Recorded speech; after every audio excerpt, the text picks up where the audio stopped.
Hello, my name is Malavika Rajkumar. I'm the content lead of Nyaya. Today I'll be talking to you about the guidelines issued by the Ministry of Home Affairs on April 15th and what it means for us. These guidelines have been issued for lockdown restrictions and also for easing some of these restrictions in the phase 2 part of the lockdown. Initially, the lockdown was till April 14th and this had started on March 24th. But now, as per the Ministry of Home Affairs order revised number 43/2020 on April 15th, there have been a lot more guidelines on particular sectors that have been published. For example, cargo movements are now allowed, construction activities are now allowed. So, what is the law on this? Now, the order has been passed by the National Disaster Management Authority, which is a nodal agency under the National Disaster Management Act 2005. And through this order, the National Disaster Management Authority has the power to request ministries, departments, states, union territories, autonomous bodies operating within these states and union territories to follow the guidelines prescribed by them. Now, these guidelines will come into force from April 20th onwards. So let's look at what are the main points in these guidelines in terms of what all activities are not allowed in this lockdown till May 3rd. First, domestic international air travel of passengers is not allowed. I'm sure you've been seeing that flights are not running nowadays, and this is there till May 3rd. And the flights can run except for security purposes. Same in terms of trains, buses, metros, etc. are not allowed to run except if they are doing this for security purposes. Now, inter-district and interstate movement is not also allowed for the prevention of COVID. And auditoriums, bars, gyms, cinema halls, shopping malls, parks, all of these are closed, amusement parks, etc. And hospitality services are open only for hosting people who are infected with COVID and for Navy, Air Force and Army personnel who require it during their work. Industrial and commercial activities have also opened. For example, print media, a lot of sectors are now allowed to work. But again, there are specific guidelines on this. Then funerals are not supposed to take place except if it has only up to 20 people. And taxis, cabs, autos, auto rickshaws, none of these are allowed to move right now. If you actually move out, you'll see that none of these vehicles are there. So let's look at some more specific points on what these guidelines say. For example, one of the main aspects which everyone keeps talking about is, are the health services open? Can I go to a hospital? Can I get a nurse? Can I get a nurse for my father at home? Can I go to a chemist? Can I get my blood test done? Yes, you can do all of this. Hospitals, including nursing homes, clinics, telemedicine facilities, which means you can order through your phone also, dispensaries, chemists, pharmacies, all sort of medicine shops are open, including Jan Aushadhi Kendrasi and medical equipment shops. Medical laboratories and collection centers are also allowed, for example, diagnostic centers, etc. Pharmaceutical and medical research labs carrying out COVID research can also continue their work. Now, you may have a doubt, can I take my pet to the veterinarian? Yes, you can. Veterinary hospitals are open. Dispensaries, clinics, pathology labs are open. Again, you can approach a chemist because the sale and supply of medicine and vaccines, all of these are open. Authorized private establishments which support provisioning of essential services for the containment of COVID are allowed to stay open. For example, home care providers, they supply diagnostics, they help firms, all these private establishments are allowed to remain open. Construction of medical and health infrastructure, including manufacturing of ambulances, are open. Then manufacturing units of drugs, pharmaceuticals, medical devices, medical oxygen, the packaging material, raw material, and intermediaries, all of them are open. Movement of all medical and veterinary personnel, including scientists, nurses, paramedical staff, lab technicians, midwives, other hospital support, etc., are all open. Ambulances are also available during this time.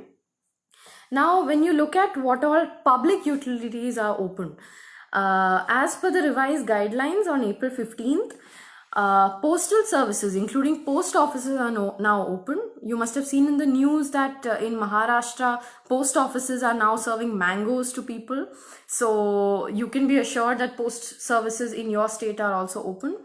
Operations of utilities in water, sanitation, and waste management sectors are also open, both at the municipality level and at the state local body level. Operation of utilities providing telecommunication services, internet services, so you can get a broadband connection during this time. Generation, transmission, and distribution of power, which runs throughout. So you can see, for example, in Delhi, the BSES offices will remain open. Operation of the oil and gas sector will remain open, including kerosene, CNG, LPG, etc., and all the retail products also. So you can definitely go and fill up your car with fuel during this time. Now, many people have this worry whether they can actually move around in their car, whether they can freely go around. So, as per the 15th guidelines, which was released quite recently, private vehicles which are moving for emergency services, including medical, veterinary care, and let's say that you're stepping out to procure essential items for your house like rice, oil, sugar, etc. You can definitely move around. If you're moving around to buy medicines for your house, you can definitely move around. There is a high chance that the police may stop you at checkpoints and you can tell them the reason. In some states, though, there are certain instructions given. For example, in Kerala, you need to move around with a self-declaration or an affidavit stating why you're moving around. That is not the same in Delhi. Your the way you explain to the cops would be enough. They will have to hear you based on that. And there are some conditions though as per the guidelines. So in a four-wheeler, two people can travel, but the second person has to sit in the back, and only so there can only be two people in a car. While in terms of two-wheelers or bikes, only one person can be there on a bike, and this is to restrict movement within an area. And the police will definitely keep an eye out for this. And if you do violate these movement or vehicle guidelines, then there is a chance that you may be charged with section 188 of the Indian Penal Code for disobeying the police officers themselves. They have the power to arrest you. So you should definitely keep in mind all this information. Now, what are the other essential services that you can access? Now, what are essential services that we commonly know? You know that you can get wheat, rice, oil, milk, etc. All these are essential services. All the facilities that provide essential goods, be it whether they're manufacturing, whether they're wholesale industries, whether they're doing retail work through local stores, large brick and mortar stores, or e-commerce companies are operational now. E-commerce, you can actually order stuff on Swiggy and Amazon for essential goods. And shops including kirana and single shops selling essential goods are open. Carts are allowed to move around, including ration shops, which under the public distribution scheme, dealing with food, groceries for daily use. Hygiene items are available, vegetables are available, dairy and milk booths, poultry, meat, fish, animal feed, fodder, pesticides, insecticides, all these are available. But again, you have to maintain the social distancing guidelines that are published in the Ministry of Health Home Affairs website. Now, these are just some of the limited ones. There are a lot of guidelines. For example, cargo movements are also allowed. So if there are any goods traffic, that's allowed. Operation of railways only for parcels, for operation of transportation of goods. seaports, inland container depots, airports and related facilities for relief and relief are allowed. Operation of land ports are allowed. Trucks are allowed to move around if they are part of transportation facilities for essential items, manufacturing units, etc. Now, apart from this, if you want to find out what else is in the guideline, then you can definitely visit www.nyaya.org. There are very simple Q&As on various aspects, including animal husbandry, plantations, etc. And you can definitely check out these questions. And there is a question here. Kindly educate the DGCA and AIR India that they are not following social distancing norms. Okay. Well, on this note, air travel within and outside India is not allowed until May 3rd. And the DGCA through the Twitter handle usually puts out information letting people know what the situation is with regard to air travel. Now, let's look at what states are doing during this time. Now,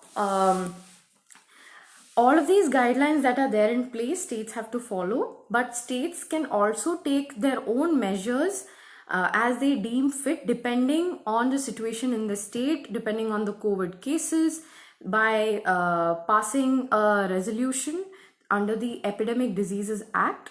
So, for example, if you see in Kerala, the state government has issued orders for relaxation of the lockdown restrictions for certain businesses. For example, workshops undertaking repair and maintenance of medium and small vehicles, including two-wheelers, are allowed to function between 10 a.m. and 5 p.m. on Sundays and Thursdays. Shops selling automobile spare parts and lubricants are also allowed to operate.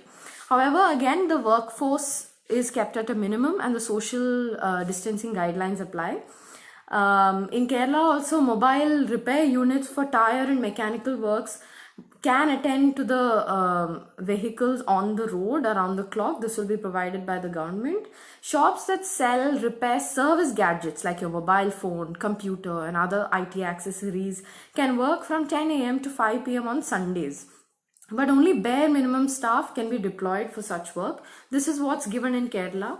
In Maharashtra, for example, farm sector activities along with truck repair, eateries, dhabas along highways are exempted from the lockdown.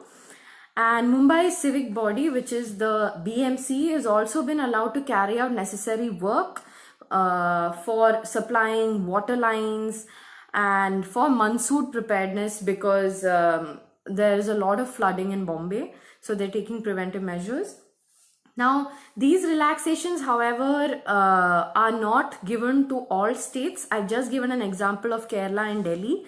If you actually see the Telangana, Punjab and Delhi, earlier I mentioned that the relaxations were given to Kerala and Maharashtra. Now, if you see that the relaxations, however, are not applicable to states such as Telangana, Punjab and Delhi because of the situation in the particular state regarding the COVID rise in numbers, and there haven't been any relaxation for businesses in these three states. So you should definitely check with your state government, go to their website and check what the relaxations are like for your state. Now, recently there was an ordinance that was passed where if anyone hurts or help someone else hurt a medical personnel, be it in their place of residence or at the hospital, etc., they can get in trouble. And these medical personnel include these doctors, nurses, staff, etc. So if you want to know more about this ordinance also, please go to our website www.nyaya.org to understand more information on what an ordinance is and what this ordinance actually says. Thank you. I hope you had a good session. Please leave your questions in Ask Nyaya, which you will find on our website. You can go through for a lot of new topics that we have. You can also follow us on WhatsApp, Twitter, Instagram, and Facebook. And we hope that you enjoyed the session. Thank you.